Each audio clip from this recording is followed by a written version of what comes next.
Mi yerno me golpeó en la cara. Mi propia hija me arrastró por el pelo hasta sacarme de la casa. Todo porque dije que no a darles $3 millones. Me quedé sentada en la acera, sangrando, temblando de frío, preguntándome cuándo mi hija se había convertido en alguien que ya no reconocía. Pero lo que ellos no sabían era que yo ya me había preparado para ese momento, y 1 hora después, todo empezó a derrumbarse para ellos.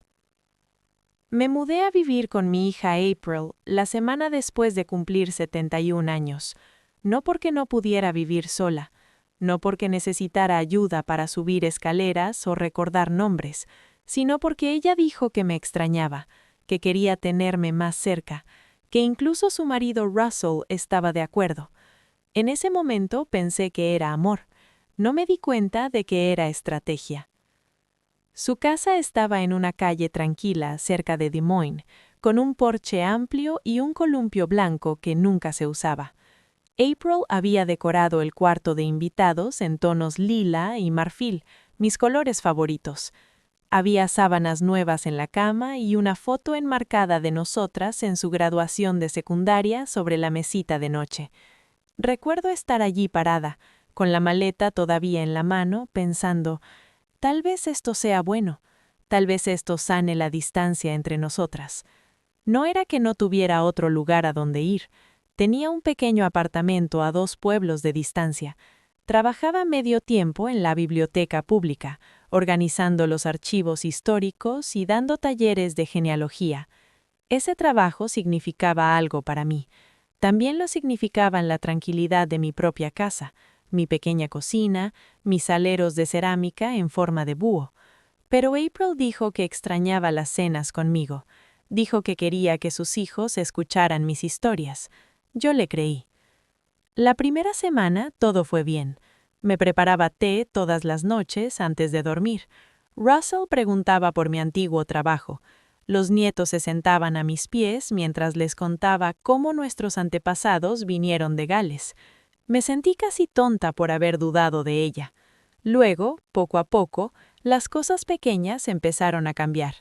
April comenzó a mencionar las cuentas más seguido. Su voz era suave, pero las palabras pesaban. Hablaba de refinanciar la casa, de ahorros para la universidad, de lo apretado que estaba todo. Russell mencionó una oportunidad a través de uno de sus clientes, un fondo inmobiliario de alto rendimiento y bajo riesgo. Lo dijo casualmente una noche durante la cena, mientras cortaba el pollo asado. Yo asentí educadamente, pero algo en mi pecho se apretó. Unos días después, April entró a mi cuarto con una carpeta. Dentro había formularios bancarios, una página para notarizar y una impresión de mi cuenta de inversiones. Se sentó a mi lado en la cama. Su tono era cuidadoso. Dijo que solo necesitaban una transferencia temporal, que me la devolverían en 6 meses, que ayudaría a asegurar su futuro y el de los niños. Le pregunté cómo había obtenido acceso a la información de mi cuenta. Ella sonrió, pero sus ojos no. Dijo que siempre había sabido mis contraseñas, que a veces necesitaba revisar por mí. Esa noche me quedé despierta mirando el ventilador del techo que giraba lentamente sobre mí. Algo se había roto. Pensé en mi difunto marido, en cómo habíamos ahorrado durante años, poquito a poquito, sin tocar nunca el capital.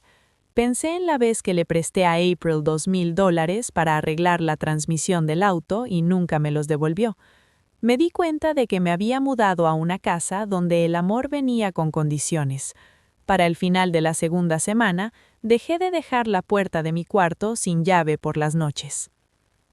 Mirando atrás, me pregunto si alguna vez han sentido ese cambio también, cuando un abrazo se convierte en una transacción, cuando la amabilidad se transforma en moneda. Si alguna vez han confiado tanto en alguien que se mudaron a su casa solo para sentir que las paredes se cerraban, entonces saben a qué me refiero. Y si aún no lo han vivido, quédense conmigo, porque lo que pasó después abrió todo de par en par, y una vez que se corrió esa cortina, ya no hubo forma de seguir fingiendo, ni para mí, ni para ellos, ni para nadie. Para el comienzo de la tercera semana, las cosas pasaron de sutiles a obvias. Lo noté primero con los recibos del supermercado. Yo siempre ofrecía pagar lo que usaba: leche, pan, mi té de manzanilla especial. Pero una tarde, April dejó un recibo en la mesa de la cocina, con ítems marcados en rojo y un total escrito al lado. Luego pegó una nota adhesiva: «Tu parte. Gracias». Sin saludo, sin carita sonriente, solo un número. Esa misma noche me entregó un desglose impreso de los servicios mensuales, todo destacado y organizado en columnas. Señaló mi nombre al final y dijo con voz tranquila que la equidad mantiene las cosas claras, que así las familias permanecen fuertes. Russell no habló mucho esa noche, pero asintió con la cabeza mientras miraba su teléfono. No discutí. Subí a las escaleras con el papel en la mano, me senté al borde de la cama y miré los cálculos. El total no era exagerado, pero el mensaje era más fuerte que el número. No querían una madre en su casa, sino una inquilina. Unos días después encontré a Russell en la cocina hojeando un cuaderno negro pequeño. Cuando entré, lo cerró muy rápido. Lo dejó sobre la encimera y sonrió como si nada. Esa noche, cuando salieron, revisé el cajón donde guardaba mi carpeta personal. Estaba ligeramente fuera de lugar. Las pestañas habían sido movidas y algunos documentos no estaban donde los había dejado. No necesitaba pruebas para saberlo. Había visto suficiente a lo largo de los años para confiar en mi instinto. Algo se estaba tramando a mis espaldas. A la mañana siguiente, durante el desayuno, April mencionó casualmente la planificación de herencias. Preguntó si alguna vez había considerado simplificar mis cuentas. Dijo que había leído que las cuentas conjuntas eran más fáciles en caso de emergencias. Luego habló del caso de la madre de una amiga que había puesto todo en un fideicomiso para sus hijos, para que no hubiera dudas después. No respondí. Ella siguió hablando. Dijo que no se trataba del dinero. Se trataba de claridad, de prepararse para el futuro, de paz mental. Russell agregó que él podía ayudar con el papeleo si era necesario, que lo había hecho para clientes, que tenía plantillas, que podía hacer el proceso sencillo. Miré mi cereal. La leche ya estaba tibia. La cuchara se sentía pesada en mi mano. Esa misma tarde llamé a mi asesor financiero desde el auto. No quería hablar dentro de la casa. Le pedí que pusiera alertas en todas las transferencias, que bloqueara cambios y que marcara actividad desde IPs desconocidas. Me preguntó si todo estaba bien. Dije que era una precaución, por si acaso. Para el final de esa semana, April me entregó un paquete de documentos. Dijo que ya había preparado un borrador de transferencia de autoridad solo para avanzar. Su tono era casual, como si me ofreciera una receta de galletas, pero sus ojos se quedaron fijos en los míos un segundo de más. No abrí el paquete. Lo dejé a un lado y le pregunté cómo estaban los niños en la escuela. Ella no insistió más, pero 2 días después, Russell lo volvió a mencionar, esta vez cuando estábamos solos en el garaje. Dijo que April solo intentaba ayudar, que yo tenía suerte de tener una hija que se preocupaba tanto. Luego dijo, con una sonrisa demasiado suave, que el dinero solo crea drama cuando la gente es reservada. Lo rodeé. Entré a la casa y cerré con llave la puerta de mi cuarto. Esa noche revisé cada una de mis cuentas, cambié contraseñas, anoté nombres de personas en quienes confiaba, escaneé y guardé copias de seguridad en una memoria USB que escondí dentro del forro de mi maleta. No dormí mucho. No tenía miedo todavía, pero había empezado a prepararme. No era paranoia, era reconocimiento de patrones. Y ese patrón ya se había mostrado antes, solo que yo no había querido verlo hasta ahora. La tercera semana se fundió con la cuarta, y con ella llegó un cambio inquietante en la casa. Estaba en la forma en que los pasos de Russell se hicieron más fuertes en el pasillo, en cómo Aykroyd dejó de tocar la puerta antes de entrar a mi cuarto, y en cómo los nietos de repente estaban demasiado ocupados para pasar tiempo conmigo. Pequeños aislamientos que se acumulaban despacio y luego de golpe. Empezó la mañana en que encontré mi organizador de medicinas en el cajón equivocado. Siempre lo guardaba debajo de la cama, pero ese día estaba arriba del tocador, abierto. El compartimento del martes estaba vacío, aunque yo no había tomado nada todavía. No entré en pánico, no acusé. Solo tiré las pastillas y empecé un nuevo juego de mi reserva de viaje. Comencé a llevar mis cosas esenciales en una bolsita con cierre que nunca dejaba. Dejé de dejar mi café sin vigilancia. Una tarde escuché a Russell en el patio trasero hablando muy fuerte por teléfono. Caminaba junto al cobertizo, su voz era cortante. No entendí todas las palabras, pero oí patrimonio, consolidación y tutela legal. Más tarde ese día, April preguntó si me molestaría firmar unos formularios para su refinanciamiento. Dijo que era solo una actualización rutinaria. Le pregunté por qué mi nombre aparecía como copropietaria de la segunda hipoteca. Hizo una pausa justo lo suficiente. Luego dijo que debía ser un error administrativo. Ahí supe que había subestimado hasta dónde estaban dispuestos a llegar. Esa noche saqué sobre Manila que guardaba escondido debajo del forro de mi maleta. Dentro estaban registros antiguos de las cuentas de mi marido, copias notariadas de mi fideicomiso y una lista completa de mis activos. Todo había permanecido separado desde que falleció. Ese era siempre nuestro plan. Russell y April no sabían que mi nombre nunca había estado ligado a la casa de Iowa. Ellos asumían que yo solo tenía el condominio y la cuenta de retiro, pero la verdad era que todavía tenía acceso a un portafolio diversificado, parte de él en el extranjero. No era rica, pero tampoco dependiente. Al día siguiente fui al banco en silencio. Pedí hablar con personal de nivel gerencial. Presenté mi identidad e inicié una revisión completa de intentos de acceso recientes en todas las cuentas ligadas a mi número de seguro social. Hubo 2 intentos fallidos de inicio de sesión desde una IP ligada al negocio de Russell. Le pedí a la gerente que pusiera el nivel de seguridad más alto, acceso biométrico, cambios solo en persona y transacciones verificadas por voz. Ella no hizo preguntas, solo asintió y lo hizo. Volví a casa antes del anochecer. La cena ya estaba en la mesa. April sirvió porco asado con zanahorias demasiado cocidas. Russell preguntó cómo había estado mi día. Dije que había ido al parque. Él asintió, satisfecho. Esa noche apenas dormí, no por miedo, sino por la sensación creciente de que algo inevitable estaba a punto de romperse. Y se rompió. 3 días después, me desperté para encontrar mi cuarto revuelto, mi maleta abierta, los cajones sacados, incluso el forro de mi abrigo estaba rasgado. Mi memoria USB había desaparecido. Me quedé parada en silencio en la puerta, con el corazón latiendo fuerte.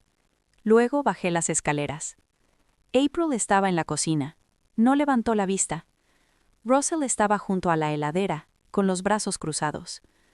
Pregunté si alguien había estado en mi cuarto. April dijo que tal vez uno de los niños había entrado buscando tijeras. Russell dijo que tal vez yo había perdido algo. Lo dijeron demasiado rápido. No respondí. Subí de nuevo, cerré la puerta y saqué el teléfono fijo que había escondido detrás de la estantería. Era una línea desechable que guardaba para emergencias, algo que mi marido y yo usábamos años atrás cuando lidiamos con una estafa inmobiliaria. Marqué un número que no había llamado en mucho tiempo. La oficina de mi abogado. Su asistente contestó. Le di la palabra clave. Me pasó inmediatamente con él. En minutos, mi abogado confirmó que podía bloquear todo. Le pedí que activara la salvaguarda de mi fideicomiso para eliminar cualquier poder compartido, que notificara a mi custodio offshore que se había intentado fraude. También le pedí que hiciera un reporte preventivo a servicios de protección de adultos, solo para dejar registro. No estaba acusando todavía, pero quería una huella. Luego preparé una pequeña maleta de noche, solo lo esencial. No corrí, no lloré, simplemente actué. Esa tarde, al bajar las escaleras, vi a Russell junto a la chimenea sosteniendo mi memoria USB. No dijo nada. Se veía satisfecho. April estaba detrás de él, su rostro difícil de leer. Les dije que iba a salir a caminar. No me detuvieron. En la esquina de la cuadra me subí a un sedán negro que me esperaba. Mi abogado había enviado un chofer. Fuimos directo a un lugar seguro que había arreglado años atrás. Una casita pequeña en Ames, escriturada a nombre de una vieja amiga de la universidad que me debía un favor. Al día siguiente congelé todos los activos conjuntos, puse alerta de fraude, transferí todo a un fideicomiso protegido e irrevocable, y por primera vez en semanas, dormí. No profundo, pero sin mirar por encima del hombro. El silencio en la casa segura era diferente. No resonaba como en la casa grande. Me envolvía como un abrigo cálido. Por primera vez en semanas, pude oír mi propia respiración otra vez. Me senté esa tarde en la mesa de la cocina con una taza de té de menta, mirando la pila de documentos que mi abogado había enviado. Cada página tenía un propósito claro. Cada firma que puse esa noche recuperaba un pedacito de mi vida en mis manos. Durante los siguientes 3 días me quedé en esa casita tranquila en Ames, con las cortinas cerradas y los teléfonos silenciados. No vi noticias, no miré redes. Solo pensé. Pensé en cómo había llegado tan lejos. Cómo 2 personas a las que una vez cargué siendo bebés, Russell y April, podían volverse tan calculadores, tan fríos. La cuarta mañana recibí un correo del banco. Hubo un intento de inicio de sesión con credenciales antiguas. Luego otro del abogado. Había hablado con el administrador del fideicomiso. Todos los activos habían sido movidos. La nueva estructura era intocable, irrevocable, y los fideicomisarios sucesores que había nombrado hace mucho, 2 mujeres de mi grupo de lectura, ambas profesoras jubiladas, ahora estaban legalmente a cargo si algo me pasaba. Esa misma tarde, pedí una llamada con la investigadora principal de Servicios de Protección de Adultos. Ya habían abierto una investigación discreta como precaución. Les di todo. Cada incidente, cada documento, cada foto que había tomado discretamente del cajón después de que lo revolvieron. Les di una línea de tiempo hasta la hora en que empecé a notar la manipulación. No estaba presentando cargos, todavía, pero quería un registro. La oficial con la que hablé fue paciente y precisa. No ofreció consuelo falso, pero sí dijo algo que no había oído en mucho tiempo. Dijo que había hecho lo correcto. Dijo que no estaba sola. Más tarde esa noche conduje de vuelta a la ciudad. No fui a su casa. Fui a la casa de mi amiga Patrice. Me recibió con los brazos abiertos. Sin preguntas, sin juzgar, solo un guiso caliente y un cuarto de invitado limpio. Mientras estuve allí, por fin me permití sentir el peso. La traición no era solo por el dinero, era por borrar. No habían intentado robar mis cuentas, habían intentado borrar mi autonomía, reemplazar mi legado con su conveniencia. Pero fallaron, y esa verdad me sostuvo cuando llegó la carta. Era un aviso impreso de un bufete que representaba a Russell y April. El tono era frío. Expresaban preocupación por mi desaparición repentina y solicitaban una reunión voluntaria para discutir una estructura de herencia revisada. Decían que podría estar bajo influencia indebida, que otros podrían estar coercionándome para excluirlos. Mencionaban mi edad, mi reciente confusión. Entregué la carta a mi abogado. Él sonrió mientras la leía, luego hizo una copia, resaltó cada frase cargada y redactó una respuesta firme pero educada. Incluyó prueba de mi capacidad legal, evaluaciones cognitivas recientes que había hecho en un chequeo rutinario, y detalló la línea de tiempo de los eventos que ya había documentado. Luego copió a Servicios de Protección de Adultos y a la Junta Federal de Supervisión en la respuesta. Al día siguiente, un detective de la Unidad de Delitos Financieros me contactó. El banco había marcado los intentos de inicio de sesión anteriores como parte de un patrón más amplio de explotación de ancianos que ahora investigaban. El nombre de Russell había aparecido antes, el de April también. Me senté frente al detective 2 días después. Le conté todo. No solo los detalles, sino el sabotaje emocional. La forma en que April dejaba caer comentarios pasivos sobre mi salud. La forma en que Russell usaba el silencio para manipular mis respuestas. Cómo ambos poco a poco erosionaron mi independencia, disfrazada de preocupación. El detective asintió, tomó notas y preguntó si estaría dispuesta a testificar si fuera necesario. Dije que sí, pero más que nada, pedí protección para el futuro, para otras mujeres como yo. La semana siguiente me reuní con mi abogado otra vez para redactar una declaración jurada formal. Se mantendría confidencial a menos que la investigación avanzara a cargos formales. Pero ya estaba claro, no había exagerado, no me lo había imaginado, lo había visto y había respondido. La última acción que tomé esa semana fue simbólica. Cambié el nombre del fondo benéfico que había creado años atrás con mi difunto marido. Originalmente llevaba la fecha de nuestro aniversario. Ahora lo llamé el Fideicomiso Elellana, en honor a mi abuela, la mujer más fuerte que conocí. Lo reestructuré para que cada año una parte de los intereses se otorgara a mujeres mayores de 65 años que habían sobrevivido a abuso financiero dentro de sus familias. No necesitaba venganza, necesitaba significado. Y con ese cambio sentí que algo se movió dentro de mí, una especie de liberación. La ira no desapareció, pero dejó de quemar. Para el final del mes me había mudado oficialmente. Patrice me ayudó a encontrar un condominio de 2 dormitorios en un barrio tranquilo con aceras anchas y robles altos. Desempaqué despacio, coloqué fotos de mi marido en los estantes, enmarcé un impreso del certificado del fideicomiso con el nombre de mi abuela arriba. Preparé té esa tarde, me paré en la ventana y miré cómo el viento movía los árboles. Había perdido una familia, sí, pero también había recuperado algo que no sabía que me faltaba, a mí misma. Entendido. Ahora voy a escribir el capítulo 5 directamente en esta ventana de conversación, siguiendo todas tus pautas de formato y estilo. El capítulo tendrá aproximadamente 980 palabras en inglés americano, con un tono narrativo consistente y emocionalmente resonante. Por favor, dame unos momentos para escribirlo. Pasaron 2 semanas. Me mantuve apartada, viviendo tranquilamente en el condominio que Patrice me ayudó a encontrar. Sin redes sociales, sin llamadas telefónicas a menos que fueran necesarias, los días eran quietos y sanadores. Empecé a caminar otra vez cada mañana justo antes del amanecer, sin música en los oídos, solo el sonido de la grava bajo mis pies y los pájaros despertando. Entonces llegó la carta del juzgado de sucesiones. La habían enviado a mi antigua dirección, pero mi abogado la redirigió. Dentro había una petición presentada por April y Russell solicitando una audiencia formal para declararme incapaz de manejar mi patrimonio.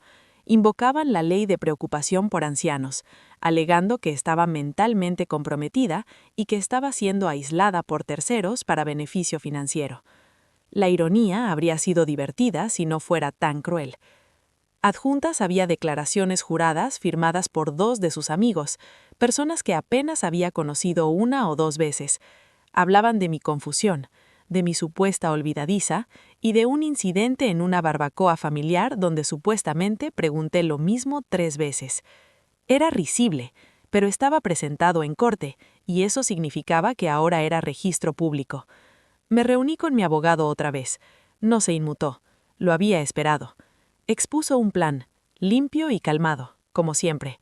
Responderíamos con documentación, mis evaluaciones del Dr. Kirsch, mis pruebas cognitivas y declaraciones juradas de mi asesor financiero, 2 vecinos y 3 miembros del comité de la iglesia en el que había servido durante 6 años. Esas personas me conocían mucho más tiempo y más de cerca que los testigos plantados de Russell o April. Pero había algo más, algo inesperado. El detective con el que me había reunido semanas atrás volvió a contactarme. Habían descubierto imágenes de vigilancia, cámaras del banco, no del mío. 2 intentos separados de Russell para acceder a cuentas a mi nombre, cada vez usando documentos que habían sido marcados como alterados. Eso solo no resultaría en cargos, pero junto con el patrón construía un caso. Estaban preparándose para llevarlo al fiscal del distrito. Esa misma noche me senté con Patrice. Le conté todo. No había compartido todos los detalles antes. Ella escuchó, no interrumpió, y luego le ofreció algo que no había considerado. Me sugirió que escribiera una carta al tribunal yo misma. No solo una respuesta legal, sino una personal. Dijo, habla como mujer, no como cliente. Deja que el juez escuche tu voz antes de verte la cara. Me tomó un día decidirlo. Luego me senté, pluma en mano, y escribí primero a mano. 4 páginas, no solo hechos, sino sentimientos. Escribí sobre mi infancia, sobre criar a April, sobre su curiosidad, su risa. Escribí sobre el momento en que me di cuenta de que había cambiado. Describí el silencio entre nosotras que se hizo más fuerte con los años, y expliqué en términos simples que protegerme no era crueldad, era claridad, y había llegado demasiado tarde. Mi abogado la transcribió para el tribunal. Se agregó al paquete de respuesta junto con los documentos de apoyo. La audiencia estaba programada para 3 semanas después. Esas 3 semanas pasaron con una quietud extraña. No calma, sino suspendida. No oí ni una palabra de April o Russell, pero los periódicos locales recogieron rumores del expediente de sucesiones. Era una ciudad pequeña, después de todo. La gente murmuraba, viejos amigos llamaban, la mayoría solo dejaba mensajes de voz. No los devolví, todavía no. La mañana de la audiencia me puse un traje azul marino que no había tocado desde el funeral de mi marido. Me cepillé el pelo hacia atrás y lo recogí. No llevé bolso, solo una carpeta con mi nombre y un corazón que había aprendido a no temblar. Los juzgados son más fríos de lo que parecen. Me senté junto a mi abogado. Russell y April estaban del otro lado. April no me miró. Russell lo hizo una sola vez y luego apartó la vista. Entró la jueza. Comenzó la audiencia. El abogado de ellos habló primero. Me pintó como desconectada, volátil, presa de manipulación. Usó palabras como aislada, retraída, emocionalmente inestable. Luego presentó a sus testigos, las mismas 2 personas de antes. Hablaron en términos vagos, oído de alguien más, visto algo una vez. Luego nos tocó a nosotros. Mi abogado presentó las evaluaciones, las declaraciones, la línea de tiempo. Caminó por el patrón de control y coerción. Luego puso la carta que yo escribí en el registro. La jueza la leyó en silencio desde el estrado. Cuando levantó la vista, solo dijo esto, que era raro en su sala ver tanta claridad de alguien acusado de incapacidad. La jueza desestimó la petición sin demora. Llamó al expediente no solo infundado, sino abuso del proceso. Remitió el asunto para revisión adicional. Salimos sin decir una palabra a Russell o April. No quedaba nada que decir.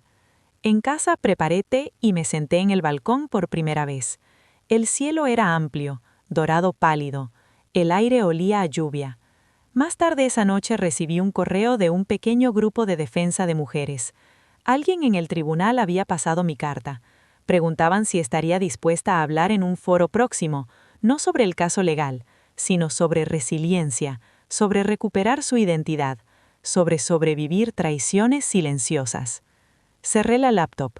No estaba lista todavía, pero la idea se quedó conmigo, porque tal vez sanar no se veía como cierre, tal vez se veía así. Un lugar tranquilo, un nombre restaurado y una voz que por fin había encontrado su volumen otra vez. La semana después de la audiencia, algo dentro de mí cambió. No fue alivio, no exactamente.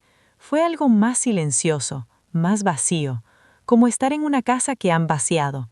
Los ecos no eran fuertes, pero estaban en todas partes. Había ganado, sí, pero no se sentía como victoria. Se sentía como caminar lejos de un campo de batalla sola, cargando solo el silencio de lo perdido. Ese fin de semana me quedé en casa. Patrice pasó con víveres y unas tulipanes. No hablé mucho, y ella no insistió.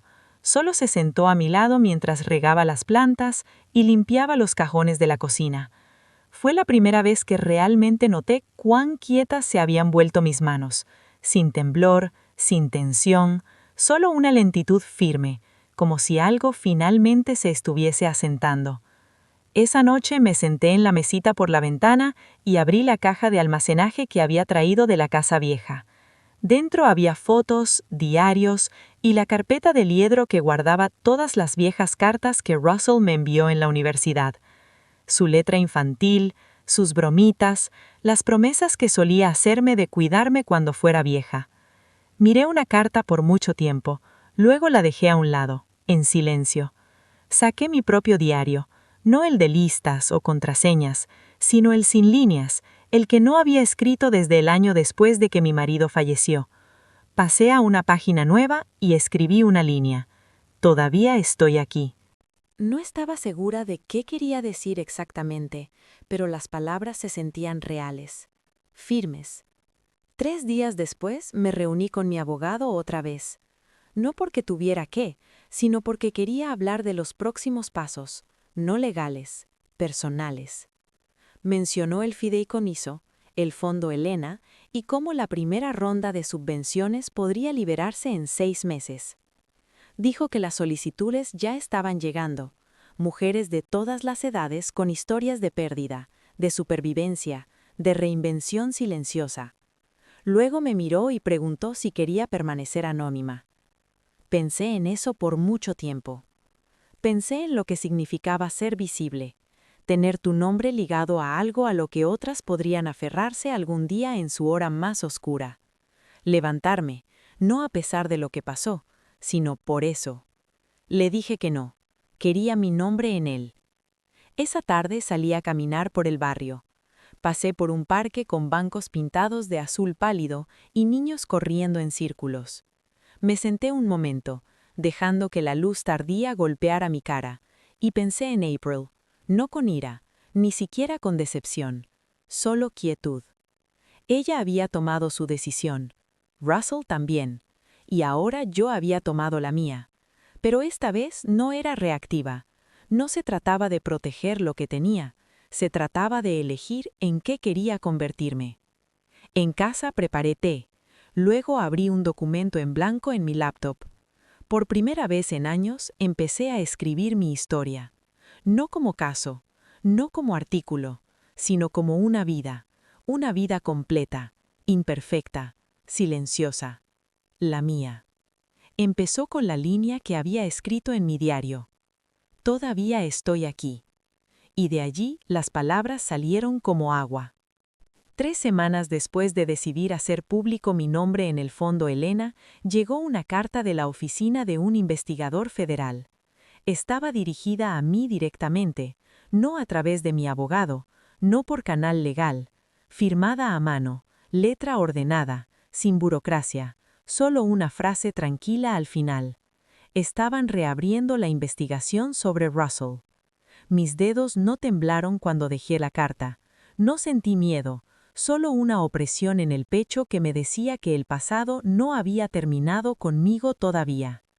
Al día siguiente me reuní con el investigador. Parecía demasiado joven para tener tanto poder, pero sus ojos eran pacientes. Explicó que varias transferencias financieras sospechosas habían sido marcadas en la investigación más amplia sobre explotación de ancianos en nuestro condado, y 2 nombres seguían apareciendo: Russell y April. Escuché, les di lo que tenía, pero más importante, les di lo que nadie más podía: la historia detrás de los números. No una queja, no una lista de agravios, solo hechos, calmados y afilados como vidrio. Cómo April había ganado acceso poco a poco a mis cuentas digitales, cómo Russell me había presionado para firmar poder notarial sin darme tiempo a pensar. Cómo una vez creí que eso era normal, incluso amoroso. El investigador se inclinó hacia adelante. Me dijo que habían citado al banco grabaciones de voz ligadas a transferencias electrónicas. En una de ellas, un hombre se identificó como mi yerno, usando mi nombre completo y número de seguro social. El problema era que la voz no era la mía, y el permiso nunca había sido grabado. Las ruedas de la justicia giraban ahora, y ya no era la única que veía los engranes moverse. Esa noche me senté sola en la sala con todas las luces apagadas, solo el zumbido del refrigerador en la habitación contigua.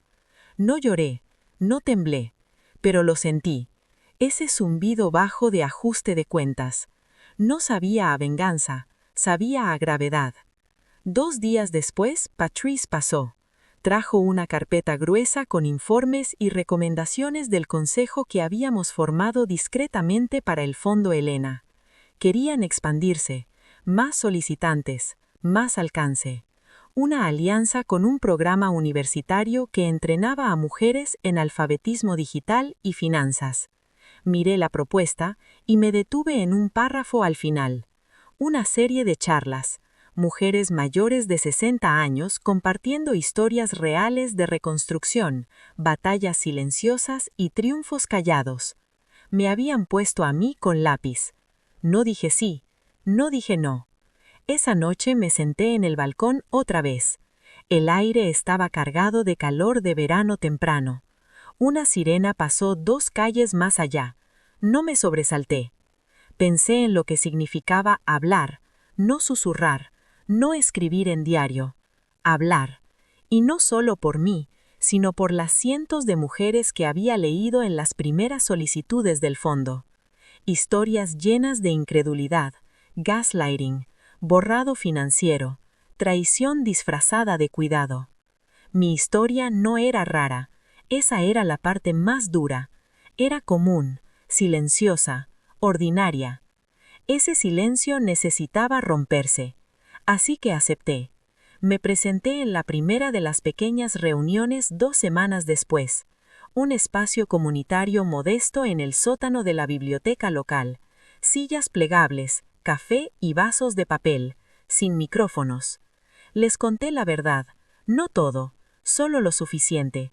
Les dije que tenía 71 años, que había criado a una hija que amé con todo lo que tenía, que había visto cómo se alejaba, no en un momento fuerte, sino en 100 decisiones silenciosas. Les hablé de Russell, y del piso del baño y del silencio que siguió. Pero más importante, les hablé de despertar, del día en que me di cuenta de que sobrevivir no era la meta final, que la dignidad martaba más que la paz, que ninguna herencia, ningún lazo de sangre, ningún nombre-apellido podía superar la voz dentro de una mujer cuando finalmente decía basta. No hubo aplausos, no ovaciones, solo silencio y unas lágrimas. Pero ese silencio se sentía diferente ahora, no el silencio de la vergüenza, el silencio del reconocimiento. Después, una mujer llamada Eloise tomó mi mano. Tenía 73 años. Su hija le había quitado la línea de crédito hipotecario y desaparecido. No se lo había contado a nadie hasta esa noche. Mientras hablaba, su voz se quebró, pero no paró. Y me di cuenta de que esto era el verdadero legado. No el fondo, no la victoria en el tribunal, ni siquiera el nombre que había limpiado. Era el simple hecho de que en esa sala una mujer había respirado un poco más fácil porque yo había hablado primero. Para finales del verano, el nombre Fondo Ellen Jenna había empezado a circular discretamente en espacios de organizaciones sin fines de lucro y comunidades de jubilados. Nada llamativo, solo un impulso silencioso. Nunca quise que se hiciera grande, pero a veces cuando plantas algo honesto, crece. Había aceptado hablar otra vez, esta vez en un centro de mujeres en Greenville, a unos 40 minutos de mi casa. Habían impreso volantes pequeños, solo mi nombre, la hora y un título que yo no elegí. Hablando a través del silencio. El título me pesaba en el pecho todo el camino. La sala estaba cálida cuando llegué. Luces fluorescentes, café ya preparándose. Me senté atrás mientras los organizadores revisaban los asientos. No llevaba nada especial, solo una blusa azul de punto, pantalones de algodón y el reloj de plata que Russell me regaló en 1984. Gracioso que todavía lo usara. No por sentimentalismo, solo porque marcaba bien la hora. Cuando llegó el momento de hablar, no ensayé. Simplemente avancé y conté la verdad otra vez. Un tono diferente. Esta vez hablé más de lo que vino después, de cómo se siente estar en tu propia casa otra vez, sin esperar pasos detrás de ti, de aprender a cocinar para uno y no sentir lástima, de pagar tus propias cuentas y sentir gratitud por el clic silencioso de confirmación. Vi algunas mujeres asentir. Una buscó su bolso para secarse los ojos. Después, una mujer con cabello gris y sal y pimienta preguntó si podía acompañarme al auto. Se llamaba Yuri, 71 años. Su historia se desplegó despacio, pero reconocí el ritmo. una hija que tomó control de sus finanzas, un yerno que manejó el papeleo, y de repente no podía acceder a su propia cuenta corriente. Susurró que no tenía a nadie más a quien contárselo. Así que le di el número, no el mío, el del centro, y le dije que llamara por la mañana. Tenían voluntarias entrenadas exactamente para eso. Ella sostuvo el papel como si fuera un salvavidas. Esa noche no pude dormir, no por nervios, por algo más. Era el peso de todo. Las historias acumulándose como hojas caídas, cada una susurrando con el mismo dolor. No había fin para ellas, y por primera vez me pregunté si era lo bastante fuerte para seguir sosteniendo espacio para ellas. A la mañana siguiente preparé avena y miré por la ventana de la cocina. El aire estaba quieto también. Podía sentir algo cambiando otra vez, pero no podía nombrarlo. 2 días después, mi abogado llamó. La investigación federal había avanzado. Se estaban finalizando cargos. Eran múltiples: robo de identidad, abuso de anciano, coerción financiera. El nombre de Russell estaba listado. También el de April. La noticia no me sorprendió, pero igual dolió. La parte que me tomó por desprevenida fue la solicitud de prensa. Una periodista de un medio respetado había estado siguiendo el desarrollo del fondo. Querían destacar el fondo Ellen Jenna en una historia nacional sobre abuso financiero contra personas mayores. Preguntaron si estaría dispuesta a declarar completamente. Dije que necesitaba un día. Caminé por horas por calles que no había visto en años, pasando la oficina de postal, el viejo teatro comunitario, una panadería que ahora vendía muffins veganos y té de lavanda. El mundo había cambiado tanto, y yo había pasado años solo intentando sobrevivir dentro de él, pero ahora estaba parada en él, y tal vez era hora de dejar de esconderme. Así que acepté. El artículo salió una semana después.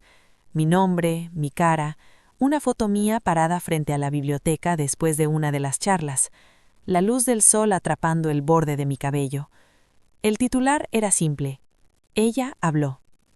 No hubo llamadas furiosas de April, ni cartas de Russell, solo silencio, pero no el que atormenta. Este silencio se sentía ganado.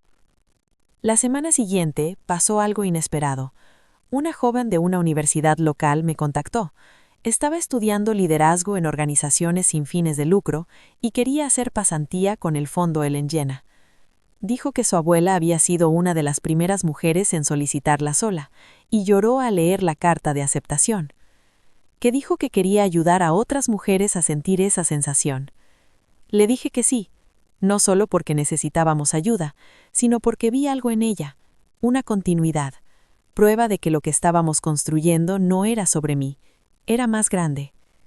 Esa tarde, mientras archivaba papeleo de subvenciones y actualizaba presupuestos, me di cuenta de algo. No había pensado en Russell ni April en horas. No por miedo, no por dolor. Simplemente no había pensado en ellos. Por fin habían dejado de vivir en mi cabeza. Y eso, más que cualquier decisión judicial o titular, se sintió como el verdadero comienzo. El día que llegó la carta, acababa de volver de la ferretería con una bombilla nueva y una botella de vinagre. Vi el sobre en la mesa del porche, fuera de lugar, color crema y grueso. Sin remitente, solo mi nombre escrito con letra fuerte y deliberada. Conocía esa letra. Era de April. Mis dedos no temblaron. Solo lo abrí. Dentro había una sola página. No era larga. Unas pocas oraciones como mucho. Decía que había oído del fondo Ellen Jenna, que había visto mi foto en el artículo y que Russell le había dicho que habían cometido errores, que ahora quería hacer las paces, que les gustaría cenar juntos, una noche tranquila, solo para hablar. Había incluido un lugar, un restaurante en una zona de la ciudad que no visitaba en años, no lejos del juzgado, en realidad. El horario era casual, viernes a las 7. Dejé la carta y fui a poner agua a hervir. No necesité tiempo para decidir, no iba a ir, pero tampoco la rompí. La dejé allí 2 días completos sin tocarla, junto al reloj de la cocina.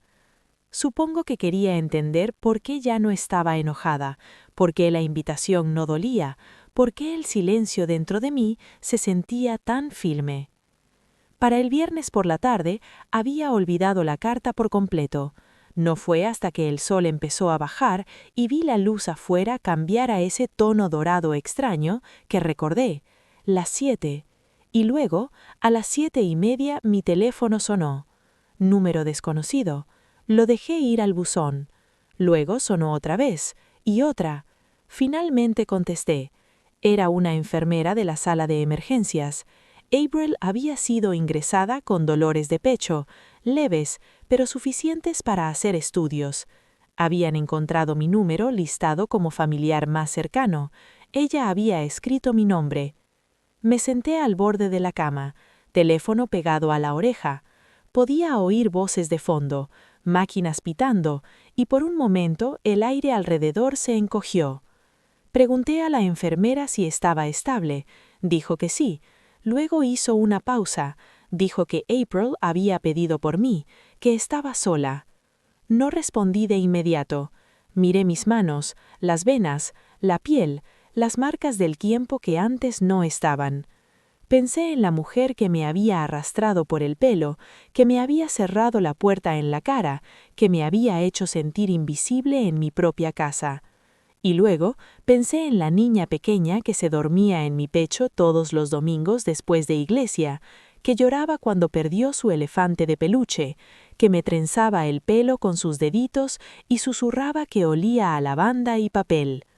Así que fui, no porque la perdonara, sino porque algo en mí necesitaba verla como era ahora. El cuarto estaba silencioso cuando entré. Se veía más pequeña de lo que recordaba, el pelo recogido flojo, un suero goteando despacio a su lado. Abrió los ojos y parpadeó. Por un momento no hubo reconocimiento, y luego su boca se movió. Dijo mi nombre. No hablé, solo acerqué la silla y me senté. La enfermera asintió y cerró la puerta. Nos quedamos en silencio un rato. Luego April dijo que había leído todo, los artículos, las declaraciones, las entrevistas. Dijo que no se había dado cuenta de hasta dónde había llegado, que no sabía en qué se había convertido, que Russell era el que seguía empujando, que ella solo quería proteger lo que habían construido. Escuché. No respondí. Luego preguntó algo inesperado. Preguntó si yo había querido que el fondo Elellana fuera un mensaje para ella. Sacudí la cabeza. Le dije que nunca se trató de venganza. Se trataba de recuperar el aire. Sus ojos se llenaron de lágrimas, pero no lloró. Dijo que no podía deshacer lo que había hecho, pero quería empezar de nuevo. No como madre e hija, no con etiquetas, solo dos personas que una vez compartieron algo verdadero. Me levanté entonces, no bruscamente, solo despacio, medido. Le dije que no la odiaba, pero también le dijo que ya no le pertenecía, que mi paz no dependía de su arrepentimiento. Y luego salí. Afuera el cielo se había vuelto azul marino, el estacionamiento del hospital bullía de movimiento. Exhalé, no relivio, algo más profundo. Acaba de mirar a los ojos a la mujer que una vez me rompió y ya no tenía ningún poder sobre mí. Esa noche preparé sopa, no porque tuviera hambre, sino porque quería probar algo cálido y tranquilo. Encendí una vela, no para rezar, solo por el parpadeo calmado. Y por primera vez en años, dormí toda la noche sin despertarme ni una vez. La mañana después de mi visita al hospital, preparé un café más fuerte de lo usual, del que se pega un poco a la garganta. Me paré junto a la ventana, mirando al cartero pasar como reloj, su bolsa balanceándose con ritmo familiar. Pero ese día no se detuvo en mi buzón. Cruzó el césped, me entregó un sobre directamente. Era de la oficina del fiscal de los Estados Unidos. Cerré la puerta y me senté antes de abrirlo. Mis dedos se movieron con propósito firme, pero dentro mi corazón se preparaba, no con miedo, con disposición. La carta confirmó lo que había esperado en silencio. Se estaban presentando cargos federales contra Russell. Fraude, coerción, abuso financiero de un anciano. Listaba fechas, documentos, testimonios, y mi nombre aparecía más de una vez, no como víctima, sino como testigo clave. Había habido una denuncia anónima enviada al IRS 3 meses antes. La auditoría había revelado lo suficiente para iniciar una investigación más amplia. Aparentemente, yo no era la única a la que Russell había intentado manipular. La verdad se estaba deshilachando. Pero aquí está la parte que no esperaba. La denuncia anónima había venido de April, la misma mujer que me había mirado con ojos vacíos días antes, la misma mujer que me había arrastrado por el pelo. Leí la página otra vez despacio. La verdad se hundió con el peso de lana mojada. Ella lo había delatado en silencio, antes de la invitación a cenar, antes de la visita al hospital. Lo había hecho sola. No sabía si era culpa o miedo, o algo más. Tal vez no importaba. Lo que importaba era que había gritado la misma casa que ayudó a construir. Dejé la carta y miré la pila de catálogos de semillas junto a la ventana. La primavera estaba cerca, la tierra se estaba ablandando. Pensé en los tomates que podría intentar plantar este año. Una semana después, un oficial federal apareció en mi puerta.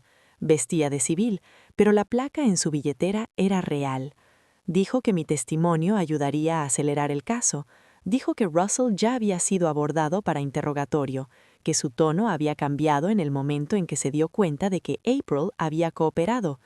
No había arresto todavía, pero podía ver el arco de consecuencia empezando a curvarse. Cuando el oficial se fue, me quedé en silencio casi una hora. No llamé a nadie, no escribí. Simplemente caminé por la casa despacio, tocando los muebles viejos, los bordes de madera de los marcos de puertas, el cajón de la cocina que se atasca un poco cuando llueve. Estas eran las piezas que me sostenían, las que nunca tocaron, las partes que nunca robaron. Esa noche me senté en la sala y encendí el televisor, no para ver nada, sino para oír voces. Había olvidado cómo era estar rodeada de ruido que no corta. Luego alcancé el diario que guardaba en un cajón pequeño bajo la mesa de centro, el que empecé la semana después de dejar su casa. Pasé a una página en blanco y empecé a escribir, no sobre ellos, sino sobre mí, sobre las partes de mí que había encontrado otra vez, mi columna, mi silencio, mi pulso en las horas tempranas cuando caminaba descalza por el pasillo y no sentía miedo sobre el lento desplegarse de la dignidad después de estar enterrada años bajo el peso de la versión de familia de alguien más. No necesitaba que la justicia se viera como sirenas y esposas, solo necesitaba que supieran que había sobrevivido y que lo había hecho sin su permiso. Cuando el teléfono sonó más tarde esa noche, lo dejé ir al buzón. Era April. Su voz estaba baja. Dijo que Russell había dejado la casa, que agentes federales habían ido ese día, que él había empacado una maleta y cerrado la puerta de golpe sin mirar atrás. Dijo que no sabía a dónde fue. Luego dijo que lo sentía otra vez, pero esta vez no sonaba a disculpa, sonaba a liberación. No devolví la llamada. En vez de eso, me levanté, salí afuera y respiré el aire, frío pero limpio. Me envolví más en mi chal y escuché las hojas susurrar. Nadie gritó, nadie cerró puertas de golpe, nadie estaba detrás de mí. Por primera vez en mucho tiempo, estaba exactamente donde quería estar, y en el zumbido silencioso de un mundo que seguía girando, sonreí, no por triunfo, sino por paz ganada. 3 días después de dejar la llamada de April en el buzón, llegó una carta de mi abogado. Casi no la abrí de inmediato. Mis mañanas habían vuelto a ser sagradas. Tomaba el café más lento, dejaba que el sol recorriera los pisos de madera sin apurarlo, pero algo en el envuelto me llamó. Era grueso. Lo abrí con dedos cuidadosos. Dentro había una copia de un documento legal que me hizo sentarme. Aparentemente, meses atrás, antes del enfrentamiento, antes de la cena, antes de los moretones, había firmado un documento que no recordaba. Tenía que ver con consolidar activos en un fideicomiso. Recordaba a Russell hablando rápido, imprimiendo cosas de su computadora. Pensé que las había revisado, pero esta nunca pasó por mí, y ahora aparecía bajo mi nombre. El fideicomiso transfería casi $3 millones de mi cuenta de corretaje a una entidad bajo el nombre de Russell. La transferencia no se había completado porque el banco había puesto una alerta tras una solicitud marcada, una que llegó mientras yo estaba en el hospital. La carta continuaba. Mi abogado había decidido por su cuenta cruzar los registros, y al hacerlo descubrió algo más.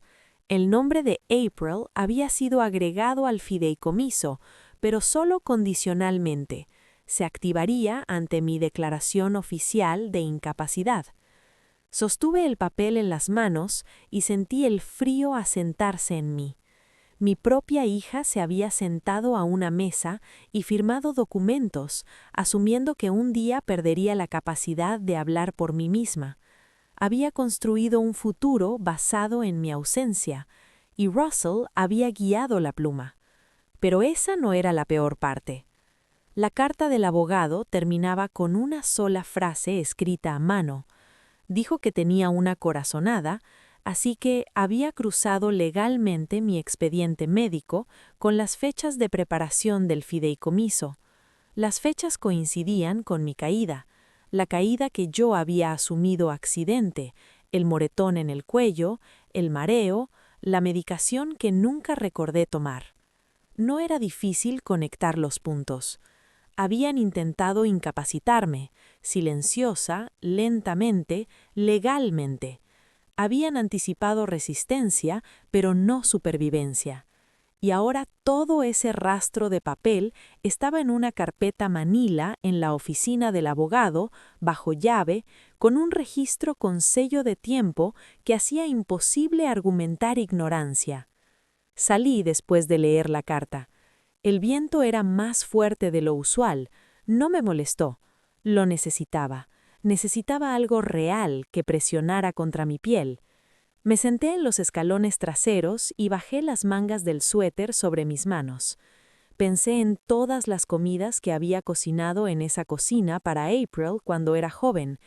Pensé en los años silenciosos después de que su padre murió, cómo sobrevivimos con justo lo suficiente, cómo volví a trabajar en la oficina de admisiones de la universidad local solo para mantener las cosas en marcha.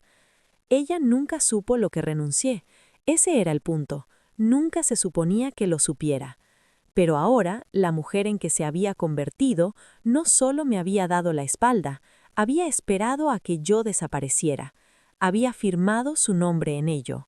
Y Russell, él había planeado todo como una partida de ajedrez, frío, desapegado, creyendo que nunca notaría el jaque mate acercándose. Había subestimado la única cosa que importaba. Yo había vivido cosas peores.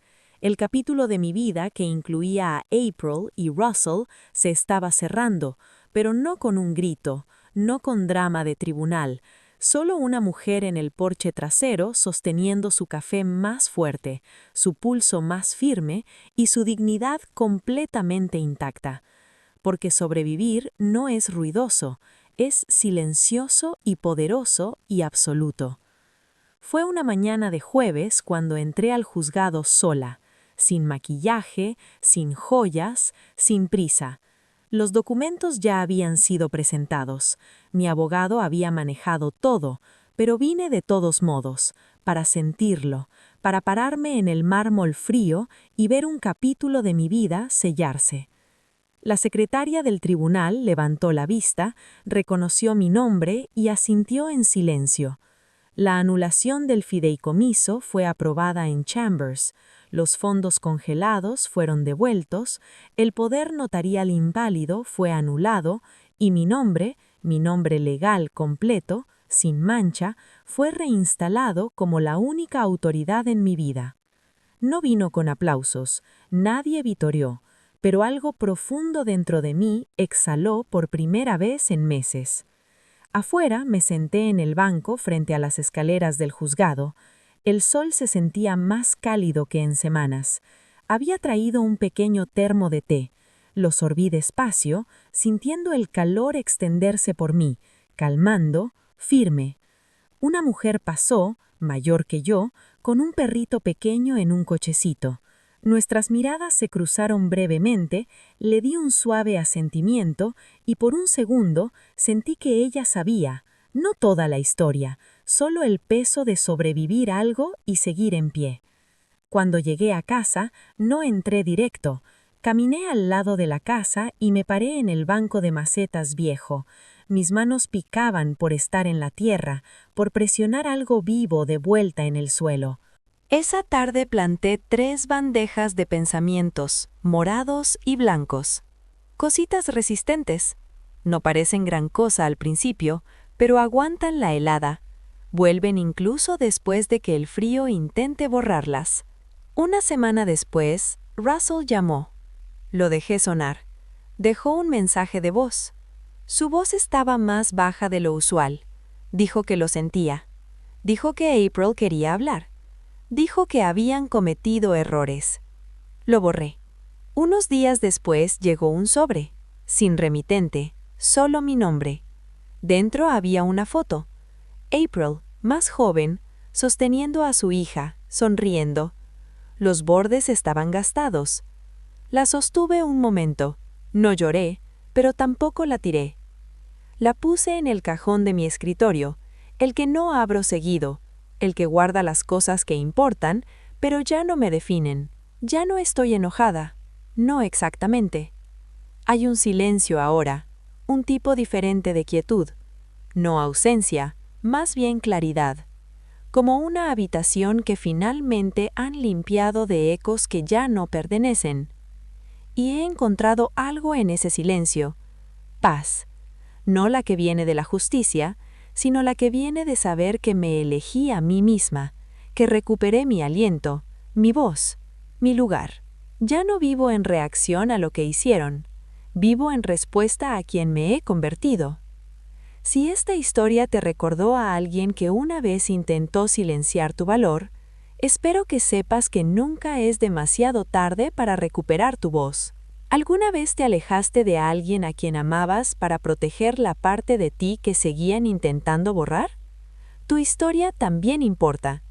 Compártela abajo si quieres, o solo sabe que no estás sola.